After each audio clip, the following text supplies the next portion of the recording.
ಪ್ರಪಂಚದ ಇತಿಹಾಸದಲ್ಲೇ ಒಂದು ಕುಟುಂಬದ ಹೆಸರು ಸದಾ ಒಂದು ರೀತಿ ಕುತೂಹಲ, ಆಕರ್ಷಣೆ, ಜೊತೆಗೆ ವಿವಾದವನ್ನು ಸೃಷ್ಟಿಸುತ್ತೆ. ಆ ಕುಟುಂಬವೇ ರಾತ್‌ಚೈಲ್ಡ್ ಕುಟುಂಬ.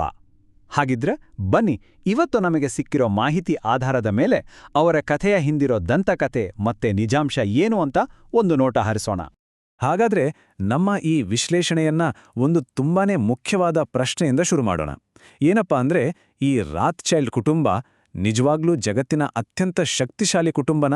ಈ ಒಂದೇ ಒಂದು ಪ್ರಶ್ನೆ ಸಾಕು ಅವರ ಪ್ರಭಾವ ಎಷ್ಟರ ಮಟ್ಟಿಗಿದೆ ಅಂತ ಊಹಿಸೋಕೆ.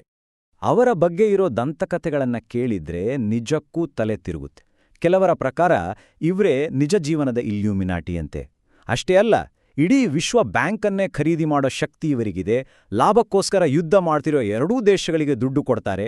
ಅಷ್ಟೇ ಯಾಕೆ, ಇಡೀ ಜಗತ್ತಿನ ಶೇರ್ ಮಾರುಕಟ್ಟೆಯನ್ನೇ ತಮ್ಮ ಬೆರಳ ತುದಿಯಲ್ಲಿ ಆಡಿಸ್ತಾರೆ ಅಂತಾನೂ ಹೇಳಲಾಗುತ್ತೆ. ಸರಿ, ಈ ಕಥೆಗಳನ್ನೆಲ್ಲ ಒಂದು ಕಡೆ ಇಡೋಣ. ಈಗ ನಾವು ಕೇಳಬೇಕಾದ ಮುಖ್ಯ ಪ್ರಶ್ನೆ ಏನಪ್ಪಾ ಅಂದ್ರೆ, ಒಂದೇ ಒಂದು ಕುಟುಂಬಕ್ಕೆ ಇಷ್ಟೊಂದು ಪವರ್, ಇಷ್ಟೊಂದು ಪ್ರಭಾವ ಅದೆಲ್ಲ ಹೇಗ್ ಬಂತು? ಬನ್ನಿ ಇದರ ಮೂಲವನ್ನ ಹುಡುಕ್ತಾ ಹೋಗೋಣ. ನೋಡಿ, ಈ ಕಥೆ ಶುರುವಾಗಿದ್ದೆ 1760ರಲ್ಲಿ. ಜರ್ಮನಿಯ ಫ್ರಾಂಕ್ಫರ್ಟ್ ಅನ್ನೋ ಜಾಗದಲ್ಲಿ ಮೇಯರ್ ಆಮ್ಷೆಲ್ ರಾತ್‌ಚೈಲ್ಡ್ ಅಂತ ಒಬ್ರು ಒಂದು ಚಿಕ್ಕ ಬ್ಯಾಂಕಿಂಗ್ ವ್ಯವಹಾರ ಶುರು ಮಾಡ್ತಾರೆ. ಆಮೇಲೆ ಅವರ 5 ಜನ ಗಂಡು ಮಕ್ಕಳ ಜೊತೆ ಸೇರಿ ತಮ್ಮ ಬಿಸ್ನೆಸ್ನ ದೊಡ್ಡದಾಗಿ ಬೆಳೆಸ್ತಾರೆ. ನೋಡ್ತಲೇ 1800ರ ಹೊತ್ತಿಗೆ ಇಡೀ ಯುರೋಪ್ಗೆ ಕಾಲಿಡೋಕ್ ಸಿದ್ರಾಡ್ಬಿಡ್ತಾರೆ. ಅವರ ಯಶಸ್ಸಿನ ಹಿಂದಿದ್ದ ಒಂದು ದೊಡ್ಡ ಸೀಕ್ರೆಟ್ ಅಂದ್ರೆ ಅವರು ಕಟ್ಟಿದ ಅಂತಾರಾಷ್ಟ್ರೀಯ ಬ್ಯಾಂಕಿಂಗ್ ನೆಟ್ವರ್ಕ್. ಇದು ಸುಮ್ಮನೆ ಬಿಸ್ನೆಸ್ ವಿಸ್ತರಿಸೋದಷ್ಟೇ ಆಗಿರಲಿಲ್ಲ, ಬದಲಿಗೆ ಇಡೀ ಜಗತ್ತಿನ ಮೇಲೆ ಹಿಡಿತ ಸಾಧಿಸಕ್ಕೆ ಹಾಕಿದ ಒಂದು ಮಾಸ್ಟರ್ ಪ್ಲಾನ್ ಆಗಿತ್ತು. ಮೇಯರ್ ಆಮ್ಷೆಲ್ ಅವರ ಪ್ಲಾನ್ ತುಂಬಾನೇ ಸಿಂಪಲ್, ಆದರೆ ಅಷ್ಟೇ ಪವರ್ಫುಲ್ ಆಗಿತ್ತು. ಅವರು ತಮ್ಮ 5 ಜನ ಗಂಡು ಮಕ್ಕಳನ್ನ ಯುರೋಪ್ನ ಪ್ರಮುಖ ಆರ್ಥಿಕ ಕೇಂದ್ರಗಳಾದ ಲಂಡನ್, ಪ್ಯಾರಿಸ್, ವಿಯೆನಾ ಮತ್ತೆ ನೇಪಲ್ಸ್ಗೆ ಕಳಿಸಿದ್ರು. ಅವರ ಮೂಲ ಕೇಂದ್ರ ಫ್ರಾಂಕ್ಫರ್ಟ್ನಲ್ಲಿತ್ತು. ಹೀಗೆ ಜಗತ್ತಿನ ಮೊಟ್ಟಮೊದಲ ಅಂತಾರಾಷ್ಟ್ರೀಯ ಬ್ಯಾಂಕಿಂಗ್ ಸಾಮ್ರಾಜ್ಯವನ್ನೇ ಕಟ್ಟಿಬಿಟ್ರು. ರಾತ್‌ಚೈಲ್ಡ್ ಕುಟುಂಬ ಅಂದ್ರೆ ಬರೀ ತಮ್ಮ ಬಿಸ್ನೆಸ್ ವಿಸ್ತರಿಸಿದಷ್ಟೇ ಅಲ್ಲ, ಅವರು ಇಡೀ ಆಧುನಿಕ ಬ್ಯಾಂಕಿಂಗ್ ಸಿಸ್ಟಮನ್ನೇ ಹುಟ್ಟುಹಾಕಿದ್ರು ಅಂತ ಹೇಳ್ಬೋದು. ನಮಗೆ ಸಿಕ್ಕಿರೋ ಮಾಹಿತಿ ಪ್ರಕಾರ ಇವತ್ತಿನ ಕ್ಯಾಪಿಟಲಿಸಂ ಅಂದ್ರೆ ಬಂಡವಾಳಶಾಹಿಗೆ ಅಡಿಪಾಯ ಹಾಕಿದ ಕೀರ್ತಿ ಇವರಿಗೆ ಸಲ್ಲುತ್ತೆ. ಅವರ ಈ ಹೊಸ ಆವಿಷ್ಕಾರಕ್ಕೆ ರಾತ್‌ಚೈಲ್ಡ್ ಮೆಥಡ್ ಅಂತಾನೆ ಹೇಳ್ತಾರೆ. ಬ್ಯಾಂಕ್ನಲ್ಲೂ ಸುಮ್ಮನೆ ದುಡ್ಡಿಡೋದ್ರಿಂದ ಏನ್ ಲಾಭ ಅಂತ ಯೋಚಿಸಿ ಅದನ್ನ ಸರ್ಕಾರದ ದೊಡ್ಡ ಪ್ರಾಜೆಕ್ಟ್ಗಳಲ್ಲಿ, ದೊಡ್ಡ ಇಂಡಸ್ಟ್ರಿಗಳಲ್ಲಿ ಇನ್ವೆಸ್ಟ್ ಮಾಡೋ ಐಡಿಯಾ ತಂದಿದ್ದೆ ಇವರು. ಇದರಿಂದ ಹೆಚ್ಚು ಲಾಭ ಗಳಿಸ್ಬೋದು ಅಂತ ತೋರಿಸ್ಕೊಟ್ರು. ಇವತ್ತು ನಾವು ನೋಡೋ ಮಾಡರ್ನ್ ಇನ್ವೆಸ್ಟ್ಮೆಂಟ್ ಬ್ಯಾಂಕಿಂಗ್ ಇದೇ ಮಾಡೆಲ್ ಮೇಲೇ ನಿಂತಿರೋದು. ಅವರ ಯಶಸ್ಸಿನ ಹಿಂದೆ ಇನ್ನೊಂದು ದೊಡ್ಡ ರಹಸ್ಯ ಇತ್ತು. ಅದು ಅವರ ಕಮ್ಯುನಿಕೇಷನ್ ನೆಟ್ವರ್ಕ್. ಆ ಕಾಲದಲ್ಲೇ ಅವರದೇ ಆದ ಒಂದು ಸಖತ್ ಅಡ್ವಾನ್ಸ್ಡ್ ಮಾಹಿತಿ ವ್ಯವಸ್ಥೆ ಇತ್ತು. ತಮ್ಮದೇ ಆದ ಖಾಸಗಿ ದೂತರ ಮೂಲಕ ಸರ್ಕಾರಕ್ಕೆ ಸುದ್ದಿ ಮುಟ್ಟಕ್ಕೂ ಮುಂಚೆ ಇವರಿಗೆ ವಿಷಯ ಗೊತ್ತಾಗ್ತಿತ್ತು. ಈ ಮಾಹಿತಿಯೇ ಅವರ ಅತಿದೊಡ್ಡ ಅಸ್ತ್ರವಾಗಿತ್ತು. ಇಲ್ಲಿಂದ ಕಥೆ ಇನ್ನಷ್ಟು ಗಂಭೀರವಾದ ತಿರುವು ಪಡ್ಕೊಳ್ಳುತ್ತೆ. ನೋಡಿ, ಅವರು ಕಳಿಸಿದ ದುಡ್ಡು ಬರೀ ದುಡ್ಡಾಗಿ ಉಳಿಲಿಲ್ಲ, ಅದು ಇಡೀ ಇತಿಹಾಸದ ದಿಕ್ಕನ್ನೇ ಬದಲಿಸಬಲ್ಲ ಒಂದು ದೊಡ್ಡ ಪವರ್ ಆಗಿ ಬದಲಾಯಿತು. ಪ್ರಪಂಚದ ದೊಡ್ಡ ಐತಿಹಾಸಿಕ ಘಟನೆಗಳ ಹಿಂದೆ ಇವರ ಆರ್ಥಿಕ ಕೈವಾಡ ಇದೆ ಅಂತ ಹೇಳಲಾಗುತ್ತೆ. ಇದಕ್ಕೆ ಒಂದು ಉದಾಹರಣೆ ಬೇಕೆಂದೇ ನೆಪೋಲಿಯನ್ ಜೊತೆ ನಡೀತಿದ್ದ ಯುದ್ಧದ ಸಮಯಕ್ಕೆ ಹೋಗೋಣ.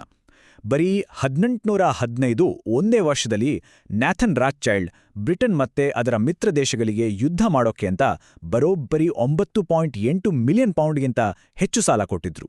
ಯೋಚನೆ ಮಾಡಿ, ಆ ಕಾಲಕ್ಕೆ ಇದು ಎಂತಹ ದೊಡ್ಡ ಮೊತ್ತ ಆಗಿರಬೇಡ. ಈಗ ವಾಟರ್ಲೂ ಯುದ್ಧದ ಒಂದು ಸಖತ್ ಇಂಟ್ರೆಸ್ಟಿಂಗ್ ಕಥೆ ಇದೆ ಕೇಳಿ. ನೆಪೋಲಿಯನ್ ಸೋತ ಅನ್ನೋ ಸುದ್ದಿ ಸರ್ಕಾರಕ್ಕೆ ಗೊತ್ತಾಗೋಕ್ಕೂ 24 ಗಂಟೆ ಮುಂಚೆ ರಾತ್‌ಚೈಲ್ಡ್ ಕುಟುಂಬಕ್ಕೆ ತಲುಪಿಡುತ್ತೆ.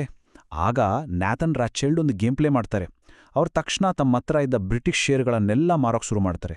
ಇದರಿಂದ ಏನಾಯ್ತು? ಬ್ರಿಟನ್ ಯುದ್ಧದಲ್ಲಿ ಸೋತ್ಬಿಡ್ತು ಅಂತೆ ಜನ ಪ್ಯಾನಿಕ್ ಆಗಿ ತಮ್ಮತ್ರ ಇದ್ದ ಶೇರ್ಗಳನ್ನ ಕಮ್ಮಿ ಬೆಲೆಗೆ ಮಾರೋಕ್ ಶುರು ಮಾಡಿದ್ರು.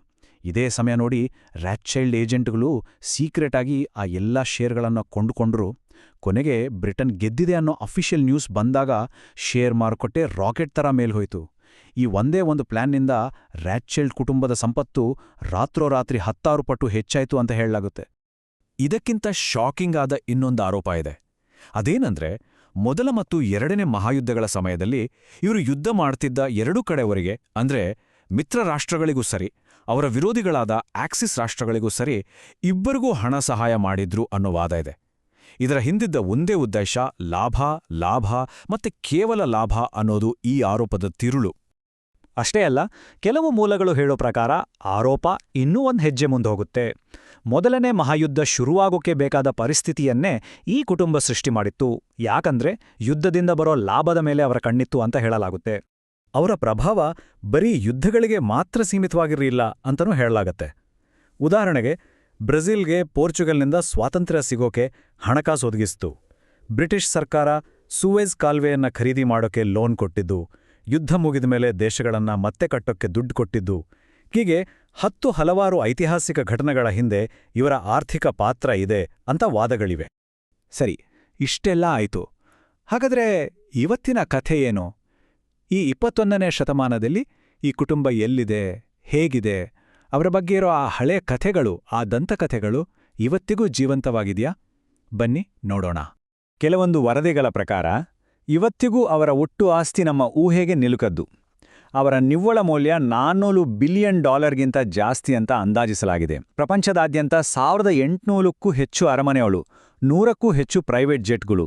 ಅಷ್ಟೇ ಅಲ್ಲ, ನ್ಯೂಯಾರ್ಕ್, ಲಂಡನ್, ಟೋಕಿಯೋದಂತಹ ದೊಡ್ಡ ಸ್ಟಾಕ್ ಎಕ್ಸ್ಚೇಂಜ್ಗಳಲ್ಲಿ ಇವರದೇ ದೊಡ್ಡ ಪಾಲು ಇದೆ. ಈ ನಂಬರ್ಗಳೇ ಹೇಳ್ತಾವೆ ಅವರ ಆರ್ಥಿಕ ಹಿಡಿತ ಎಷ್ಟಿದೆ ಅಂತ. ಹಾಗಾಗಿ ಈ ಕುಟುಂಬದ ಬಗ್ಗೆ 2 ರೀತಿಯ ಚಿತ್ರಣ ಸಿಗುತ್ತೆ. ಜಗತ್ತಿನ ಕಣ್ಣಿಗೆ ಇವರು ಪ್ರಪಂಚದ ಅತಿದೊಡ್ಡ ಫೈನಾನ್ಷಿಯಲ್ ಸರ್ವಿಸ್ ಕಂಪನಿಗಳಲ್ಲಿ ಒಂದು. ಆದರೆ ತೆರೆಮರೆಯಲ್ಲಿ ಇಡೀ ಜಗತ್ತಿನ ಹಣಕಾಸು ವ್ಯವಸ್ಥೆಯನ್ನ ಕಂಟ್ರೋಲ್ ಮಾಡೋ ಒಂದು ನೆರಳಿನ ಸಂಘಟನೆ ಅಂತ ಪಿತೂರಿ ಸಿದ್ಧಾಂತಗಳು ಹೇಳುತ್ತವೆ. ಈ ಆರೋಪಗಳು ಇಲ್ಲಿಗೆ ನಿಲ್ಲಲ್ಲ.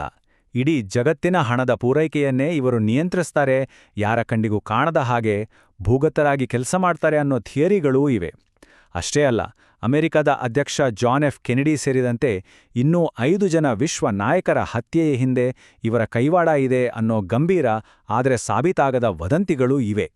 ಹಾಗಾದ್ರೆ ಕೊನೆಗೆ ಉಳಿಯೋ ಪ್ರಶ್ನೆ ಒಂದೇ: ರಾತ್ಸ್ಚೈಲ್ಡ್ ಕುಟುಂಬ ಅಂದ್ರೆ ಕೇವಲ ಒಂದು ಯಶಸ್ವಿ, ಪ್ರಭಾವಶಾಲಿ ಆರ್ಥಿಕ ಸಾಮ್ರಾಜ್ಯನ, ಅಥವಾ ಈ ದಂತಕಥೆಗಳಲ್ಲಿ ಹೇಳೋ ಹಾಗೆ ತೆರೆಮರೆಯಲ್ಲಿ ನಿಂತು ಇಡೀ ಜಗತ್ತನ್ನೇ ಆಳೋ ರಹಸ್ಯ ಆಡಳಿತಗಾರರ?